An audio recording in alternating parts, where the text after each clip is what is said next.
Le Seigneur est à ton côté, comme une ombre qui te protège. Et durant le jour, le soleil ne te causera aucun mal, ni au cours de la nuit, la lune. Oui, l'Éternel te garde de tout malheur, il gardera ta vie. L'Éternel veillera sur toi de ton départ à ton retour, dès maintenant et à jamais. C'est avec cette magnifique promesse du psaume 121 que j'ai le plaisir de vous accueillir ce matin dans la maison du Seigneur. Sentez-vous à l'aise et puis on va chanter enfin une fois de tout cœur, même si c'est avec les masques, on va louer le Seigneur, on va l'adorer ce matin. Et puis on va se mettre à son écoute au travers de sa parole. J'aimerais prier. Seigneur, je vais te demander la paix, la sagesse, la force. Je veux regarder aujourd'hui le monde avec des yeux tout remplis d'amour, être patient, compréhensif, voir au-delà des apparences tes enfants comme toi, tu les vois, et ainsi ne voir que le bien en chacun. Ferme mes oreilles à toute calomnie, garde ma langue de toute malveillance. Que seules les pensées qui bénissent demeurent en mon esprit, que je sois si bienveillant et si joyeux que tous ceux qui m'approchent sentent ta présence. Revêt-moi de ta beauté, Seigneur, et qu'au long de ce jour, je te révèle. Amen.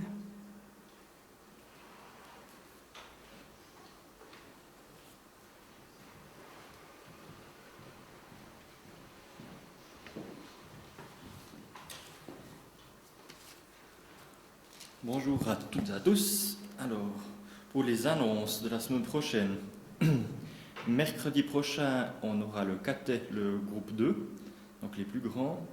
Et le soir, il y aura la cellule du Bas-Vallon à 20h. Jeudi prochain, il y aura l'après-midi convivial.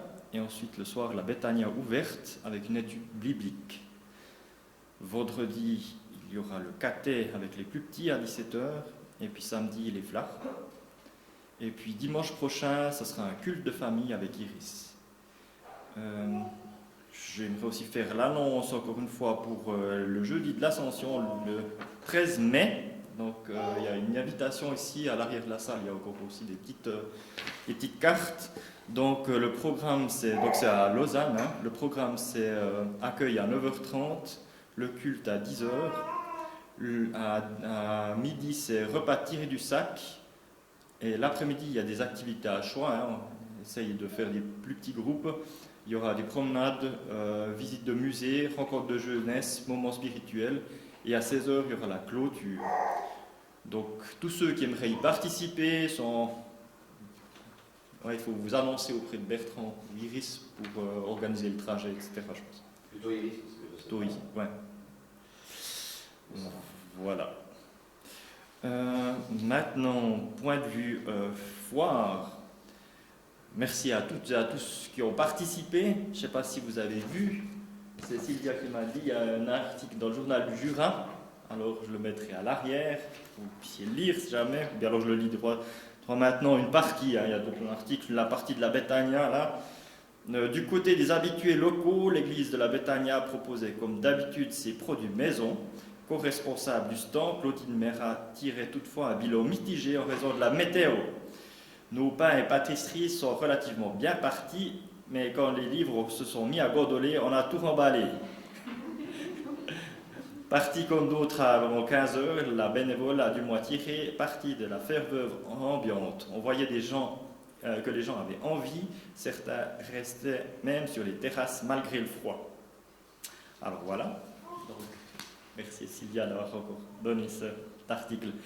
Donc pour les résultats, on a encaissé 755 francs, ce qui est un petit peu moins d'habitude, mais malgré le temps, je pense que c'était pas mal. L'année passée, on avait 910. Voilà. Point de vue des anniversaires, mardi prochain, le 4, ça sera Iris qui a son anniversaire. Alors Iris, si tu nous vois, merci beaucoup pour tout ce que tu fais dans l'Assemblée. Et puis le mercredi 5, on a Laïla qui est derrière dans la technique. Et puis je leur ai collé un petit peu des scotch derrière. Il y a une équipe qui a commencé, qui a fait une formation là, avec Steven. Il y a Laïla, Valérie et Karina. Donc si vous les voyez un peu tourner. Voilà, bon culte à tout le monde.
Ce matin, j'avais prévu des histoires pour les enfants. Ils ne sont pas là, mais vu qu'on est tous des grands enfants, je vous permets d'écouter. Il n'y a pas de souci. Alors du coup, je vais vous raconter 2 anecdotes de Wesley, de John Wesley. Je n'ai pas besoin de vous demander qui c'est, vous connaissez tous. Et puis, John, il a eu un parcours assez tumultueux, surtout au tout début de son enfance. À minuit, le ciel était illuminé par le reflet sombre des flammes qui dévoraient avec voracité la maison du pasteur Samuel Wesley. Dans la rue, les gens criaient « Au feu! Au feu !» Cependant, à l'intérieur, la famille du pasteur continuait à dormir tranquillement, jusqu'à ce que quelques décombres en flammes tombent sur le lit de Betty, l'une des filles du pasteur. L'enfant se réveilla en sursaut et courut dans la chambre de ses parents. Sans rien pouvoir sauver des flammes, La famille dut sortir de la maison en vêtements de nuit par une température glaciale. La gouvernante, éveillée par l'alerte, sortit rapidement de son berceau, le plus jeune des enfants, Charles.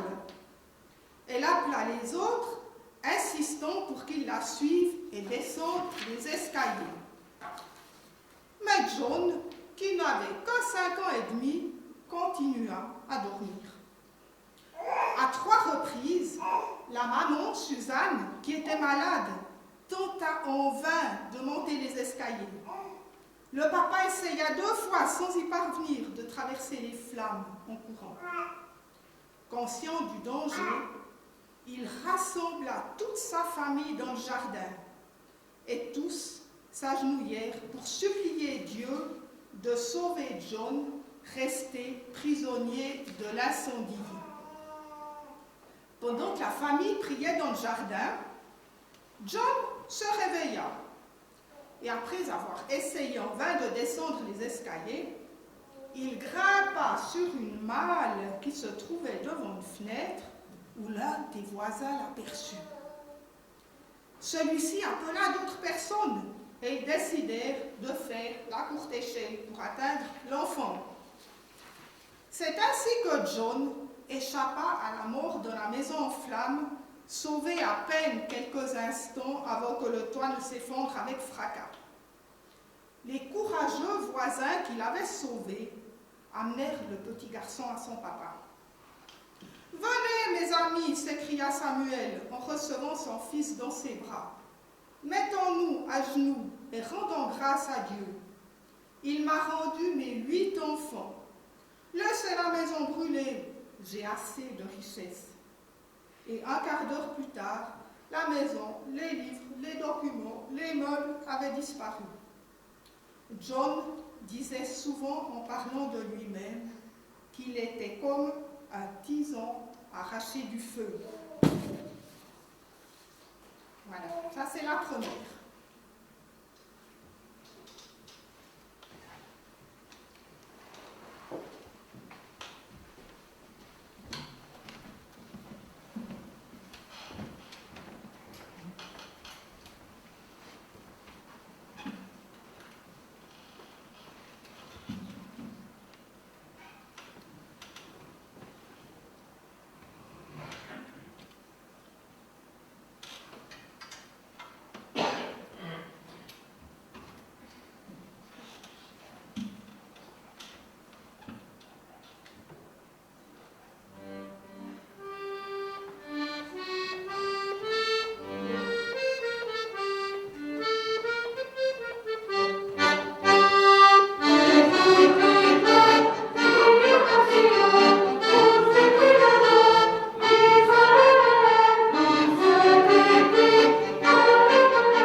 je vais vous lire le psaume 22. Au chef des chantres sur Biche de l'aurore, psaume de David. Mon Dieu, pourquoi m'as-tu abandonné et t'éloignes-tu sans me secourir, sans écouter mes plaintes? Mon Dieu, je crie le jour et tu ne réponds pas, la nuit et je n'ai point de repos. Pourtant, tu es le Saint, tu sièges au milieu des louanges d'Israël. En toi se confiaient nos pères, ils se confiaient et tu les délivrais. Ils criaient à toi et ils étaient sauvés. Ils se confiaient en toi et ils n'étaient point confus. Et moi, je suis un ver et non un homme, l'opprobre des hommes et le méprisé du peuple. Tous ceux qui me voient se moquent de moi. Ils ouvrent la bouche, secouent la tête. Recommande-toi à l'Éternel. L'Éternel le sauvera, il le délivrera, puisqu'il l'aime. Oui, tu m'as fait sortir du sein maternel. Tu m'as mis en sûreté sur les mamelles de ma mère. Dès le sein maternel, j'ai été sous ta garde. Dès le ventre de ma mère, tu as été mon Dieu. Ne t'éloigne pas de moi quand la détresse est proche, quand personne ne vient à mon secours. De nombreux taureaux sont autour de moi, des taureaux de Basan m'environnent. Ils ouvrent contre moi leur gueule, semblables au lion qui déchire et rugit. Je suis comme de l'eau qui s'écoule, et tous mes os se séparent. Mon cœur est comme de la cire, il se fond dans mes entrailles. Ma force se dessèche comme l'argile, et ma langue s'attache à mon palais. Tu me réduis à la poussière de la mort, car des chiens m'environnent, une bande de scélérats rôde autour de moi. Ils ont percé mes mains et mes pieds. Je pourrais compter tous mes os. Eux, ils observent, ils me regardent. Ils se partagent mes vêtements. Ils tirent au sort ma tunique. Et toi, Éternel, ne t'éloigne pas, toi qui es ma force, qui viens en hâte à mon secours. Protège mon âme contre le glaive, ma vie contre le pouvoir des chiens. Sauve-moi de la gueule du lion, délivre-moi des cornes du buffle. Je publierai ton nom parmi mes frères, je te célébrerai au milieu de l'assemblée. Vous qui craignez l'Éternel, louez-le, vous tous, postérité de Jacob, glorifiez-le. Tremblez devant lui, vous tous, postérité d'Israël, car il n'a ni mépris ni dédain pour les peines du misérable, et il ne lui cache point sa face. Mais il écoute quand il crie à lui. Tu seras dans la grande assemblée l'objet de mes louanges. J'accomplirai mes vœux en présence de ceux qui te craignent. Les malheureux mangeront et se rassasieront. Ceux qui cherchent l'Éternel le célébreront.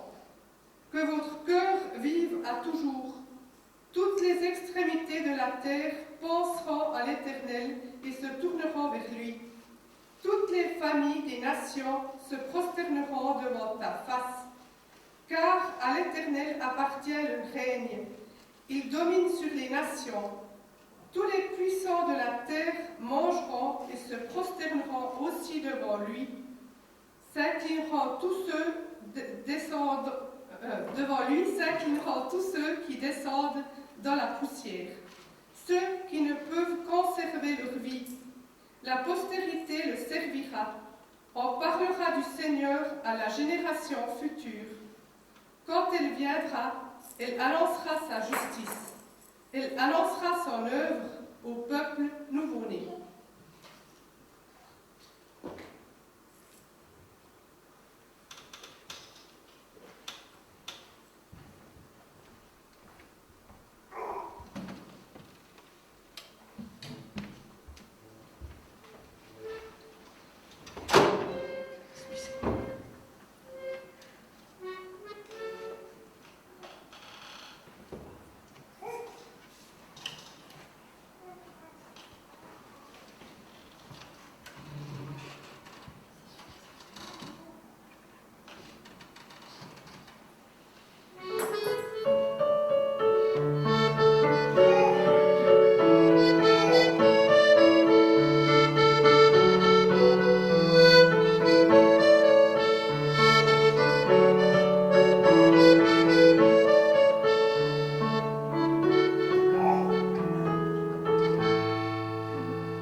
jeune homme et il est devenu pasteur, comme son papa. Il est devenu pasteur et évangéliste itinérant. Et un soir, après une campagne d'évangélisation particulièrement fructueuse, notre John rentrait chez lui. Mais il fut agressé par un voleur qui lui prit tout ce qu'il avait. Bof, c'était d'ailleurs pas grand-chose. Un peu d'argent et quelques tracts chrétiens. Mais comme le bandit s'en allait, John lui cria « Hey, stop, stop! J'ai quelque chose de plus à vous donner. » Surpris, le voleur s'arrêta. « Mon ami, continua Wesley, peut-être qu'un jour vous regretterez la vie que vous menez. Alors souvenez-vous de cette parole. Le sang de Jésus-Christ nous purifie de tout péché. » Le voleur s'enfuit et Wesley pria le Seigneur pour son agresseur. Bien des années plus tard, Wesley prêchait à nombreuses assistances. À la fin du service, un des auditeurs vint lui parler. Et quelle surprise pour Wesley d'apprendre que son interlocuteur, maintenant un croyant, n'était autre que celui qu'il avait volé quelques années auparavant. « Je vous dois tout, lui dit l'ancien voleur. « Oh non, non, lui dit Wesley, c'est à Dieu que vous devez tout. » John avait vraiment donné quelque chose à ce voleur cette nuit-là. Il lui avait ouvert une porte d'espérance. Mais chrétiens, souvenons-nous que nous avons aussi à témoigner de notre foi à celui que nous rencontrons, que nous l'estimions bon ou mauvais. Dieu veut que tous les hommes soient sauvés.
vais vous lire maintenant un texte qui sera aussi le texte de la prédication. C'est dans 1 Jean 3, les versets 18 à 24. Mes enfants, que notre amour ne se limite pas à des discours et à de belles paroles, mais qui se traduisent par des actes accomplis dans la vérité. C'est ainsi que nous saurons que nous appartenons à la vérité et nous rassurerons notre cœur devant Dieu. Si notre cœur nous condamne d'une manière ou d'une autre, car Dieu est plus grand que notre cœur et il connaît tout. Mes chers amis, si notre cœur ne nous condamne pas, nous sommes pleins d'assurance devant Dieu. Il nous donne tout ce que nous lui demandons parce que nous obéissons à ses commandements et que nous faisons ce qui lui plaît. Or, que nous commande-t-il? De placer notre confiance en son Fils Jésus-Christ et de nous aimer les uns les autres comme il l'a lui-même prescrit. Celui qui obéit à ses commandements demeure en Dieu et Dieu demeure en lui. Et à quoi reconnaissons-nous qu'il demeure en nous? À l'Esprit qu'il nous a donné.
Le texte du jour va nous orienter vers la vigne.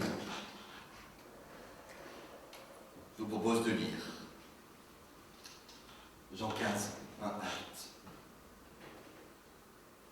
La vraie vigne, c'est moi, et mon Père est le vigneron.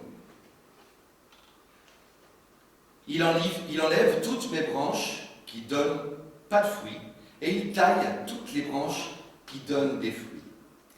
Ainsi, elles donneront encore. Les paroles que je vous ai dites vous ont déjà taillé. Restez attachés à moi comme je reste attaché à vous. Une branche ne peut pas donner de fruits toute seule. Elle doit rester sur la vigne. De la même façon, vous ne pouvez donner du fruit si vous ne restez attaché à moi. Je suis la vigne, vous êtes les branches. Si quelqu'un reste attaché à moi, comme je suis attaché à lui, il donne beaucoup de fruits. En effet, sans moi, vous ne pouvez rien faire. Celui qui ne reste pas attaché à moi, on le jette dehors comme les branches. Alors les branches deviennent sèches, on les ramasse, on les jette dans le feu et elles brûlent. Si vous restez attaché à moi et si ma parole reste en vous, demandez ce que vous voulez et vous l'aurez. Donnez beaucoup de fruits et soyez ainsi mes disciples, alors vous montrerez la gloire de mon Père. Prions. Seigneur Jésus, nous voilà devant un de tes derniers messages.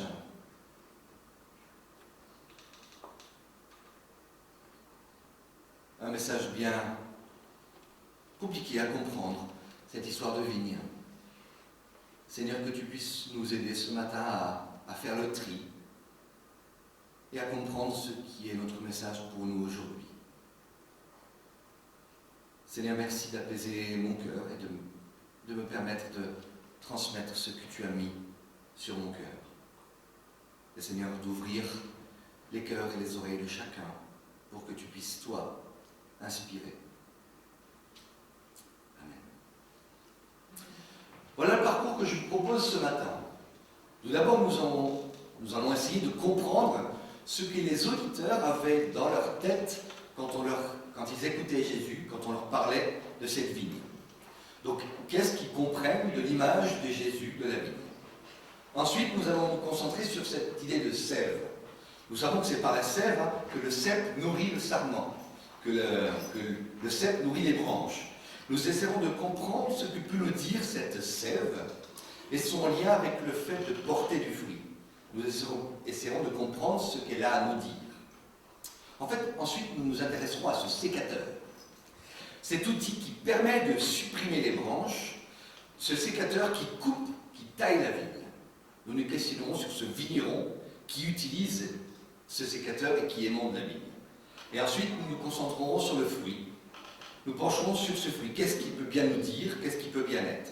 Et comment comprendre cette image pour ensuite pouvoir l'intégrer pour nous. Voilà, vous avez le menu de la matinée. Enfin, de la matinée. De ce temps. Alors commençons. Tout d'abord, l'auteur de cet évangile, Jean, s'adresse en premier lieu à des gens de culture grecque. Donc nous retrouvons chez lui énormément d'allusions à la culture grecque et à la philosophie grecque. Donc nous pouvons essayer de nous mettre dans leur tête. Lorsqu'on parle de vigne à un grec, il pense à Dionysos, qui est son dieu à lui, le dieu de la vigne. C'est le dieu grec de la vigne. Il a son équivalent chez les Romains, il s'appelle Bacchus. Vous le connaissez peut-être sous le nom de Bacchus, davantage que Dionysos. C'est le dieu de l'ivresse et de l'extase, le dieu de la bonne chair, de la vie joyeuse et de l'opulence. C'est le dieu de la fête, voire même des orgies. Un des principaux pouvoirs de Dionysos était de permettre à ses fidèles de dépasser la mort, la subjuguer, la ridiculiser, et le vin est le moyen à utiliser pour conquérir l'immortalité, la joie et l'immortalité. Alors là, nous sommes un combat, Jésus versus Dionysos. Nous voyons ici que Jésus vient même sur le terrain de Dionysos auprès des Grecs. Il était déjà venu, souvenons-nous, en Jean 2, lorsque Jésus change l'eau en vin, il s'est déjà mesuré à Dionysos. Mais là, il a un peu écrasé. Dionysos, lui, il n'est que le chef de la vigne, mais Jésus, lui, peut changer l'eau en vin. Donc au niveau de la puissance, Dionysos écrasé. Un point pour Jésus. Bien, mais là, on est dans une situation un peu différente. Ici, nous avons Jésus qui dit « Je suis la vigne ». Et il y en a un vigneron. Donc là, il change de posture, il est plus puissant que Dionysos, mais il présente quelqu'un de plus puissant que lui. 2 points pour Jésus, 0 pour Dionysos. Donc il est non seulement plus puissant que Dionysos, mais en plus, il est moins puissant que Dieu le Père. Vous m'avez suivi? Donc, de quoi perturber nos amis grecs qui ont leur Dieu ridiculisé. Avançons. Nous avons aussi en face de Jésus les Israélites. Eux connaissent la Torah. Ils connaissent l'histoire du peuple. Une des premières images qui vient à leur esprit, c'est aussi l'opulence et la fertilité, qui, dans bien des textes de l'Ancien Testament, en fait, utilisent la vigne comme métaphore de l'opulence et de la fertilité. Un texte emblématique à laquelle je pense, c'est en Nombre 13, lorsque les Israélites arrivent au pied de la Palestine après avoir traversé le désert, juste après avoir passé la mer Rouge, ils envoient 2 espions, enfin plusieurs espions, je crois que c'est une paire par paire, et ils reviennent, certains avec une énorme grappe. En fait, le terme d'énorme n'est pas mentionné, mais on sait juste qu'ils ont besoin d'une branche pour porter la grappe. Du coup, on imagine que la grappe était sympathique. Donc, ils sont revenus avec une magnifique grappe de vigne, grappe de raisin, je suis arrivé, et ça représente donc l'opulence. Mais ça leur rappelle aussi leur faiblesse. Ils ont été incapables de faire confiance à Dieu et de rentrer dans la Palestine. Vous connaissez la conséquence, 40 ans dans le désert. Donc ça leur rappelle non seulement l'opulence, mais qui sont passés à côté, loupés. Les autres textes à lesquels je pense, c'est Ésaïe 5. Ésaïe 5 qui nous parle d'Israël comme étant la vigne, en fait, comme métaphore du peuple d'Israël. Dieu attendait de son peuple du bon raisin, et nous verrons plus tard de quoi il en retourne, et ils ont donné du raisin acide, du mauvais raisin. Alors pour ces auditeurs, la vigne est une métaphore du peuple d'Israël lui-même, mais d'un peuple qui n'a pas donné du bon fruit, un peuple qui a donné du fruit mauvais. Il a produit un fruit infect, comme Ésaïe le nomme, Ésaïe le précise, c'est l'injustice. Donc nous connaissons la métaphore du fruit, je ne sais pas si vous vous souvenez, j'ai déjà prêché sur la vigne, une fois, à partir du texte de Matthieu 21, 33 à 44. J'avais alors fait un passage assez important sur Ésaïe 5. Oui, vous vous en souvenez. Oui. Alors maintenant, est-ce que la vigne nous parle de l'aigle d'Israël? Est-ce qu'elle nous parle de l'Église? Est-ce qu'elle nous parle de Jésus? Est-ce qu'elle parle de moi? Nous essaierons de voir comment nous situer dans cette histoire. Alors, entrons maintenant plus en avant dans cette vigne pour nous intéresser à la scène. Comme bien souvent, les explications se cachent dans le contexte de notre texte. Je vais donc vous proposer un petit tour en amont et en aval de notre texte. En effet, notre texte de Jean 15, 1 à 8 est entouré de 2 parties non négligeables. Alors nous sommes au sein du long discours de Jésus à ses disciples lors de son dernier repas. Après ce discours, il est même a priori en progression jusqu'au jardin de Gethsémani. Alors remontons un peu. Dans le texte qui précède, en Jean 14, 15 à 31, Jésus annonce la venue du Saint-Esprit. Il dit même qu'il est bon pour eux qu'ils partent, car celui qui l'envoie sera meilleur pour eux. Jésus leur dit qu'ils n'ont rien compris. C'est clair vous n'avez rien compris à tout ce que j'avais à vous dire, mais soyez patients, le Saint-Esprit vous éclairera. Jésus annonce qu'il demeurera auprès de celui qui l'aime et obéit à ses paroles. Si quelqu'un m'aime, il obéira à mes paroles. Mon Père l'aimera, nous irons à lui et nous habiterons chez lui. Vous imaginez bien que ce fut totalement incompréhensible pour eux. Lui habitait chez nous. Mais nous commencerons à comprendre ce qui est annoncé comme lien avec le Christ. La suite du texte du jour est bien plus claire que la partie qui précède. Regardons plutôt. Je vous ai aimé comme le Père m'a aimé, restez dans mon amour. C'est le verset 9. Donc là, on a directement l'explication. Rester attaché à Christ, c'est rester dans son amour. Et la suite, Jean 15, verset 10, « J'ai obéi au commandement de mon Père et je reste dans son amour.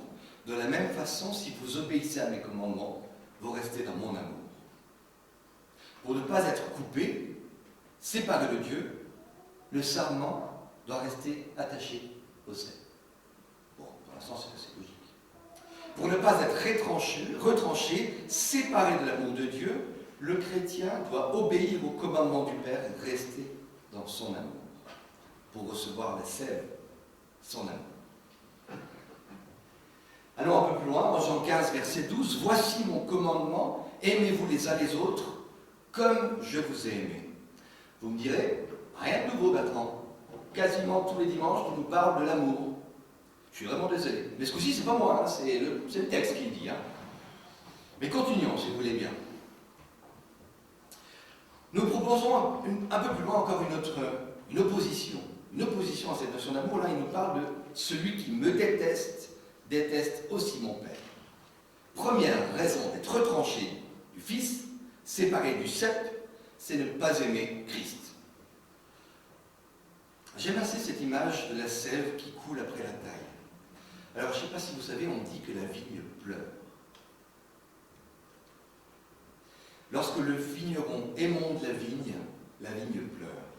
Le serment, qui n'aime pas la vigne, est émondé par le Père, et la vigne pleure.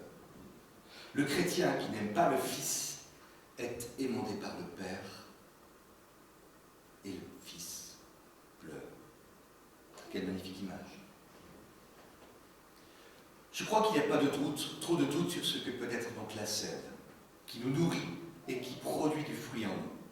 La sève est la métaphore de l'amour de Dieu, l'amour de Christ pour nous et en nous. Cet amour est perdu lorsque le vigneron en vient à couper, jouer du sécateur, d'où la vigne qui pleure.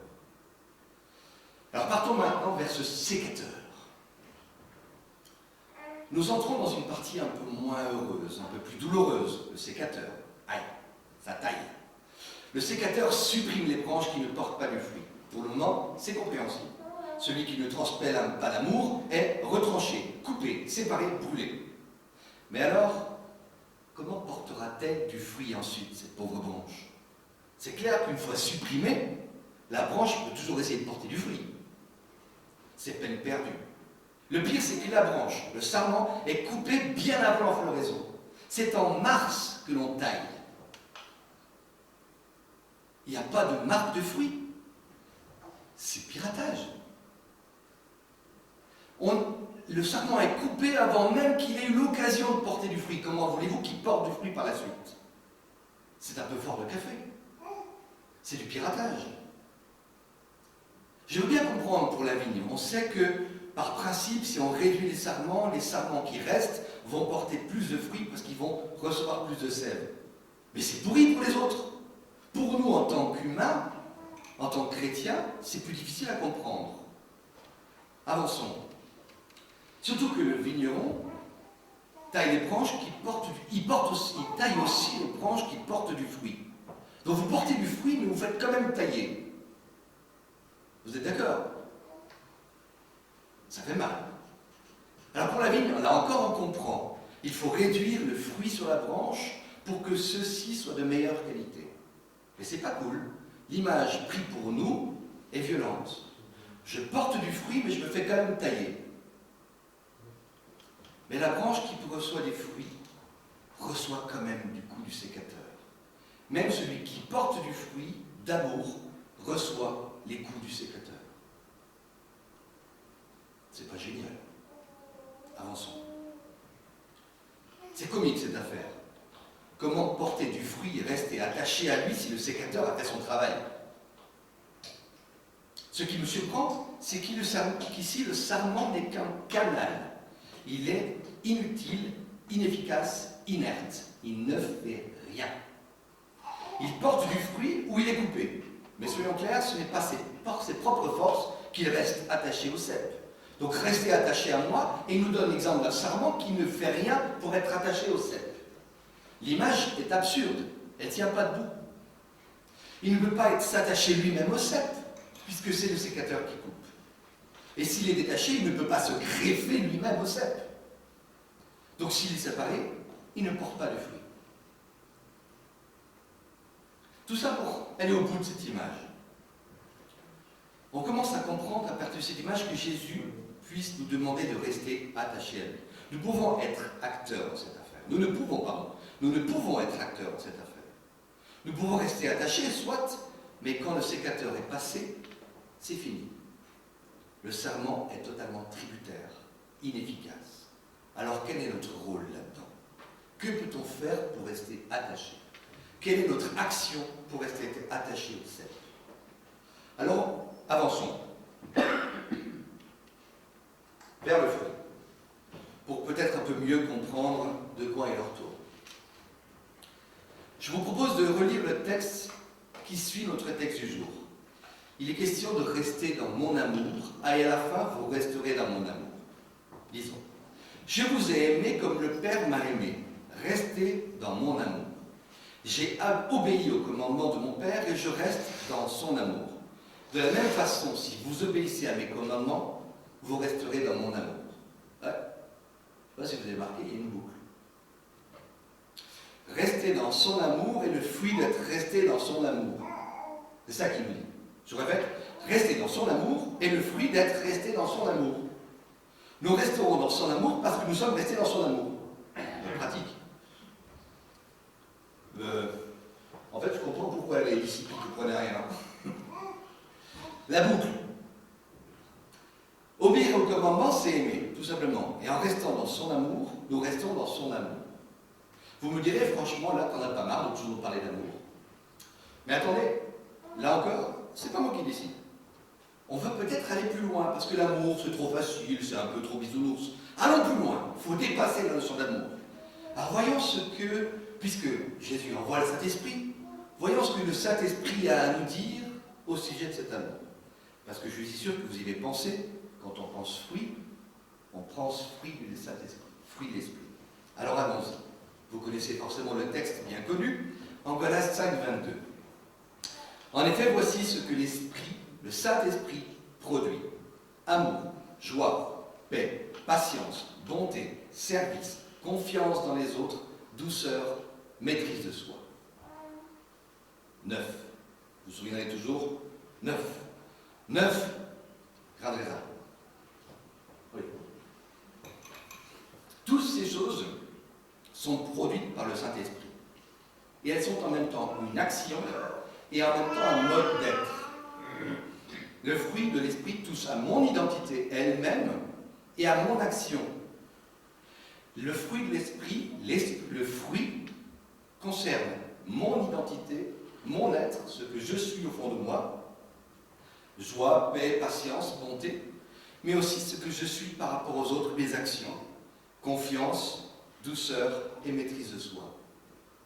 Ça touche à l'ensemble de mon être, à ce que je suis et ce que je fais. Le fruit de l'Esprit, le fruit produit en restant attaché au Christ, comme un sarment au cep, touche à mon identité elle-même. Alors vous me direz, ça ne simplifie pas la tâche. Le fruit est donc à la fois ce que je suis et ce que je produis.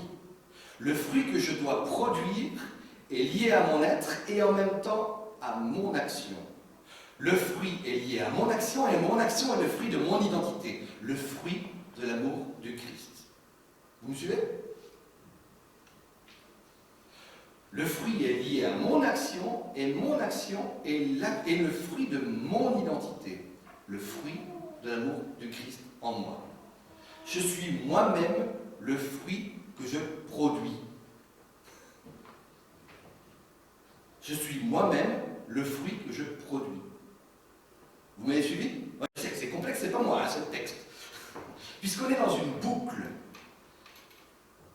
qui est l'amour que je produis, me produit l'amour.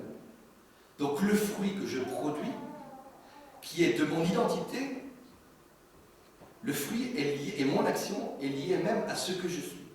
Donc je suis moi-même le fruit du fruit que je produis. Je suis d'accord, c'est pas simple.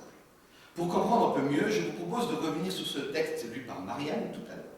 Accrochez-vous. Mes enfants, n'aimons pas avec des paroles et avec de beaux discours, mais avec des actes. Ces actes montrent que notre amour est vrai. Ah, ça commence à s'éclaircir. Donc voici le fruit de notre attachement à Christ.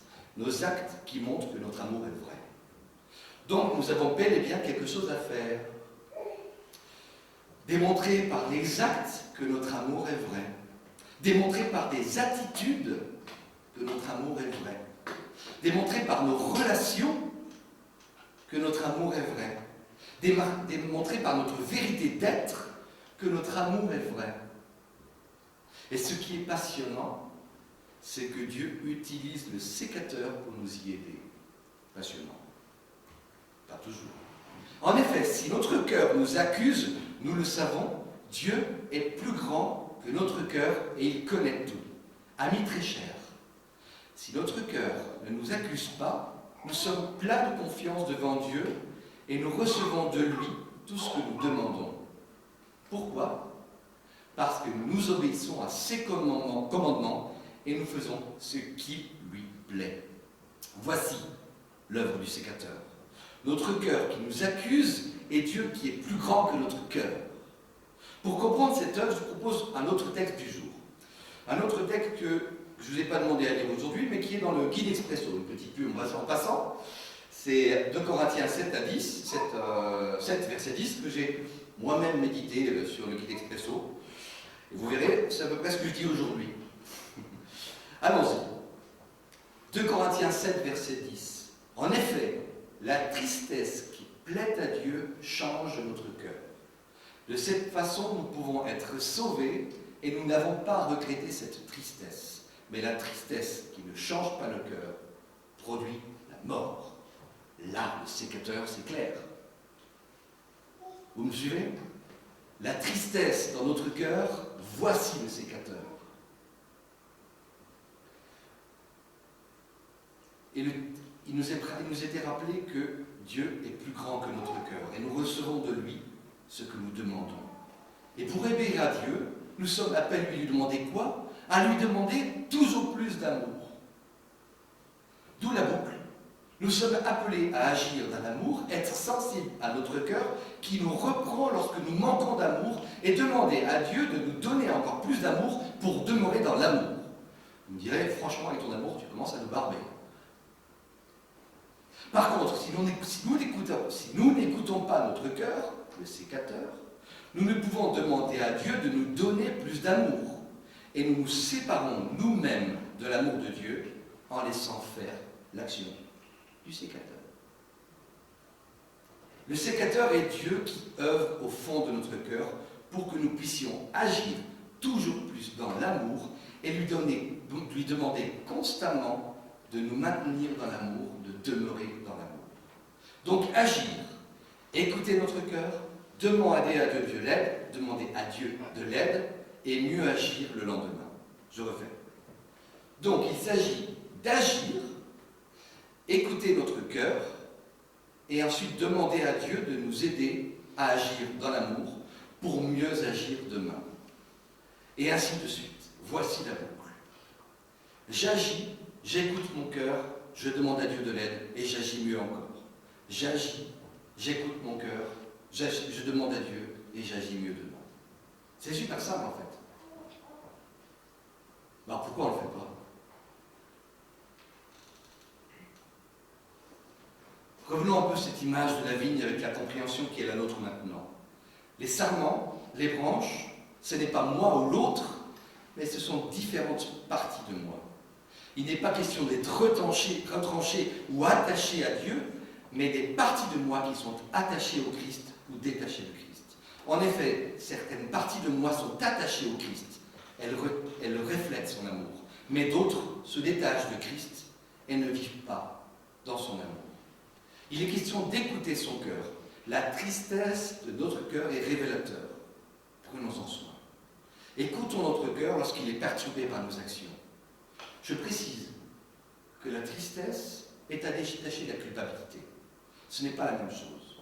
La culpabilité, elle enferme, elle enlise, elle traumatise, elle fait du mal et elle ne produit rien de bien. Ça, c'est l'œuvre de l'ennemi. La tristesse sur votre cœur, c'est une remise en cause, cette petite voix au fond de vous qui vous dit « T'as pas tout à fait été très juste avec ton ami. » Ce message au fond de soi qui nous rappelle qu'on peut aimer plus. Ce message au fond de soi qui nous encourage à donner plus de soi. Qui nous met mal à l'aise quand on a dit du mal de l'autre. Qui nous encourage à demander pardon ou nous encourage à pardonner. Cette petite voix au fond de notre cœur qui nous rappelle que nous pourrions porter plus de fruits, c'est-à-dire plus d'amour. Les amis, prenons le temps d'écouter nos cœurs. Ne restez pas sourds à votre tristesse, ne restez pas sourds à vos douleurs, prenez-les en compte.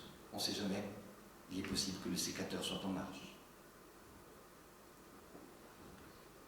Alors je vous encourage à un temps de silence. Prenez le temps d'écouter votre cœur. Je suis sûr que le sécateur dans votre cœur a quelque chose à me dire, à te dire.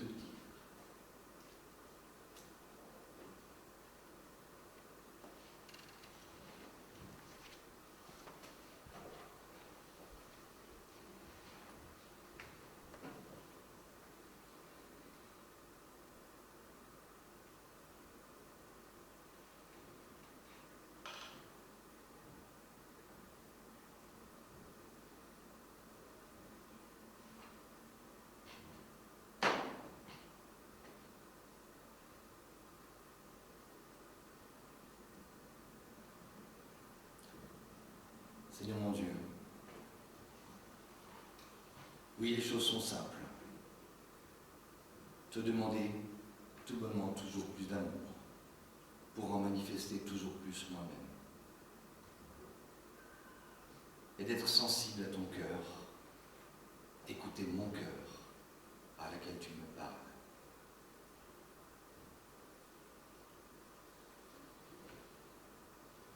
Seigneur, que mes oreilles entendent et que mon cœur s'ouvre plutôt que systématiquement se fermer à ma tristesse, à mon incompréhension. Et Seigneur, aide-moi à rentrer en action d'amour, toujours plus conforme à ton amour. Seigneur, je veux être ton disciple, oui.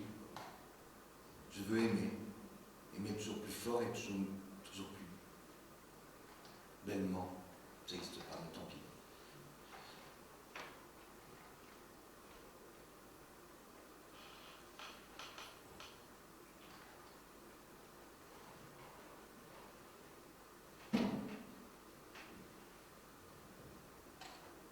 Si quelqu'un vous prie.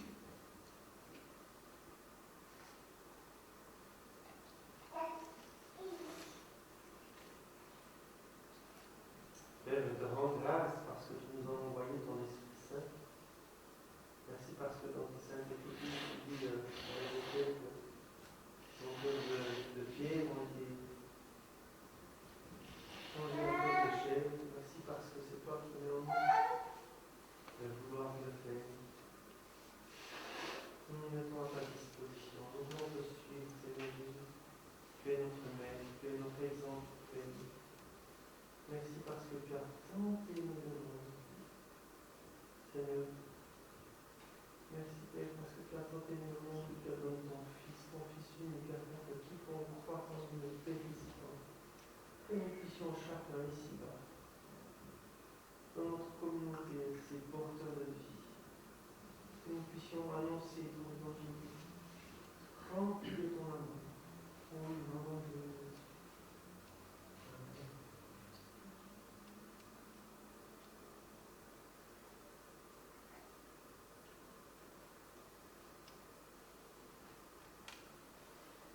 Merci pour ton amour immense. Et aide-nous chaque jour à nous aussi témoigner de plus en plus d'amour autour de nous, par nos actes. Amen.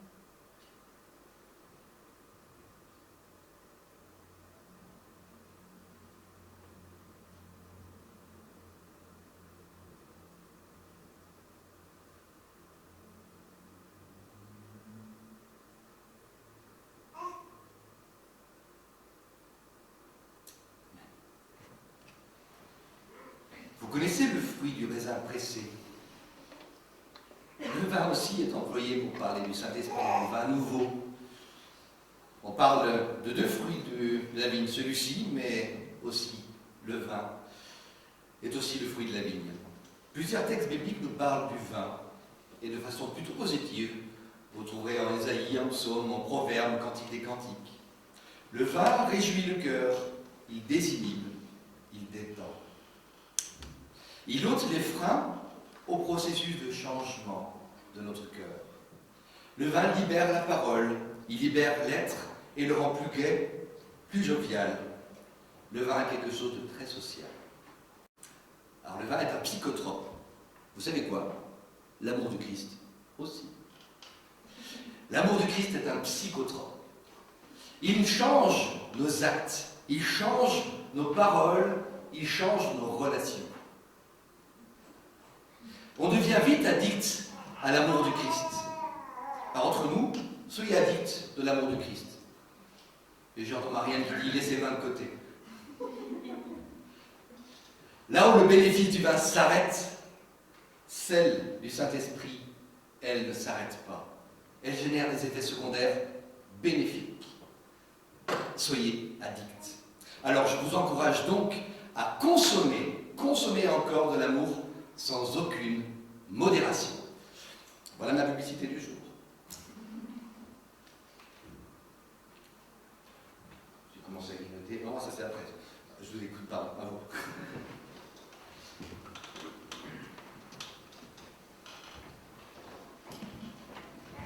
J'ai touché déjà, vous pouvez regarder.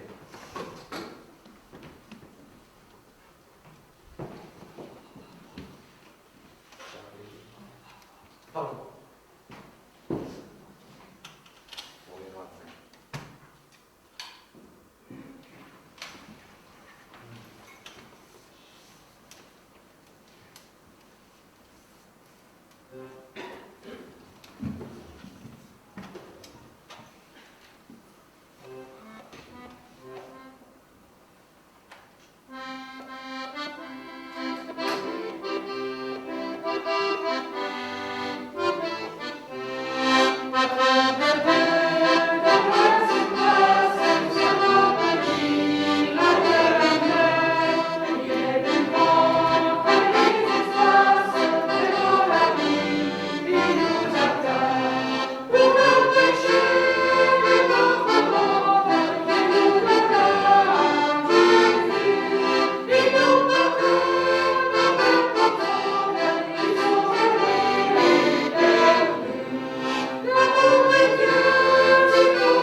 Dans cet esprit de recueillement, de joie, de liberté d'être dans le Saint-Esprit, ou dans le vin nouveau, je vous propose de reprendre le repas du Seigneur ensemble.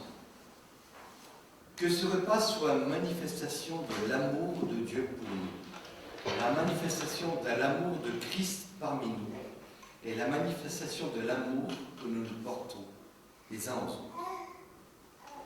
Alors dans ce temps, je vais vous encourager à ne pas courber la tête, mais à regarder autour de vous.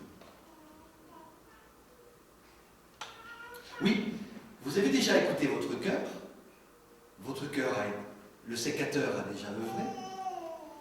Maintenant, vous pouvez regarder, vous pouvez passer à l'action en regardant vos frères et vos sœurs. Et ce repas que l'on prenne ensemble, ce soit un repas qui manifeste cet amour les uns pour les autres. Si vous aviez quelque chose contre l'un ou contre l'autre, passez à l'action. Il est temps maintenant de montrer de l'amour les uns pour les autres. Si vous aviez une mauvaise pensée de l'un ou de l'autre, oubliez. Il est temps de passer à l'action et de passer à l'amour. Si vous aviez des incompréhensions, des difficultés, passez à l'action. Laissez le sécateur œuvrer et aimez. Aimez encore. Oui, ce temps de communion est un temps de communion. Nous allons communier ensemble. Donc ne courbez pas la tête, mais réjouissez-vous de vivre ce temps entre vous, plein d'amour. Vous êtes prêts? Alors Julie, vous pouvez me rejoindre. Marianne et Heinz.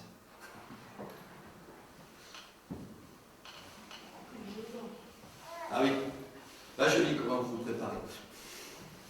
La nuit où le Seigneur Jésus a été livré, il a pris du pain, il a remercié Dieu, puis il a partagé le pain et il a dit: ceci est mon corps, il est pour vous, faites ceci en mémoire de moi.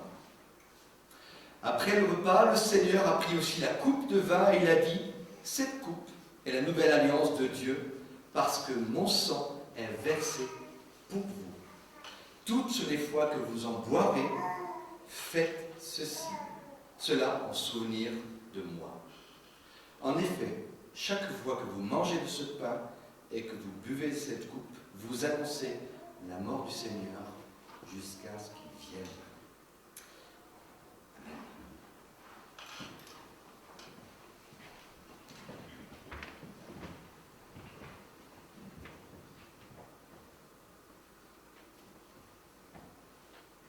Elle est pratique cette petite annonce, j'en mets des tonnes de choses. Ceci est mon corps, il est pour vous, prenez ceci en mémoire de moi.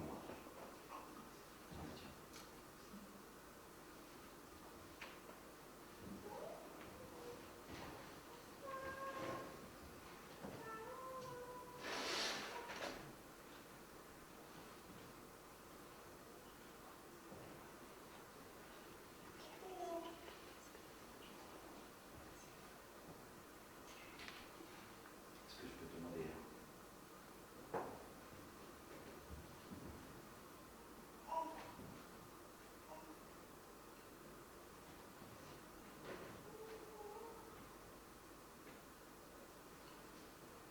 Merci Seigneur pour ton corps. Merci, c'est ton sel qui vient à nous et qui nous donne la force pour la vie. Amen.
prier ensemble la prière que nous a enseignée notre Maître. Notre Père qui es aux cieux, que ton nom soit sanctifié, que ton règne vienne, que ta volonté soit faite, sur la terre comme au ciel. Donne-nous aujourd'hui notre pain de ce jour. Pardonne-nous nos offenses, comme nous pardonnons aussi à ceux qui nous ont offensés. Ne nous laisse pas entrer dans la tentation, mais délivre-nous du mal. Car c'est à toi qu'appartiennent le règne, la puissance et la gloire, au siècle des siècles. Amen.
C'est un chant qui tourne en boucle, on n'aurait jamais envie de l'arrêter celui-là.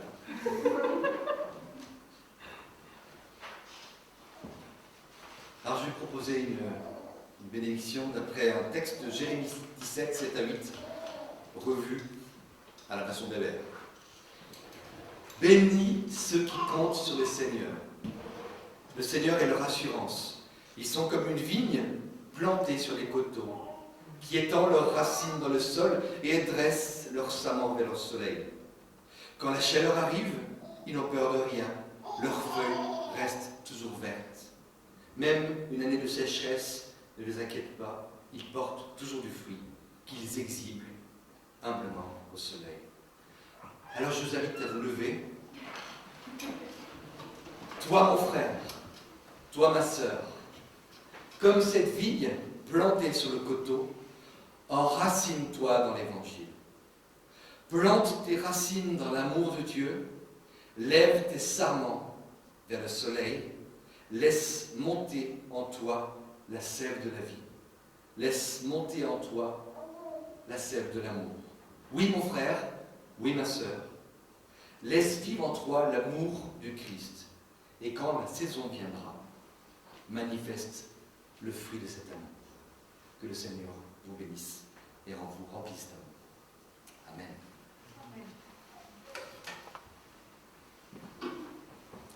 Je vous souhaite un bon dimanche et portez du fruit.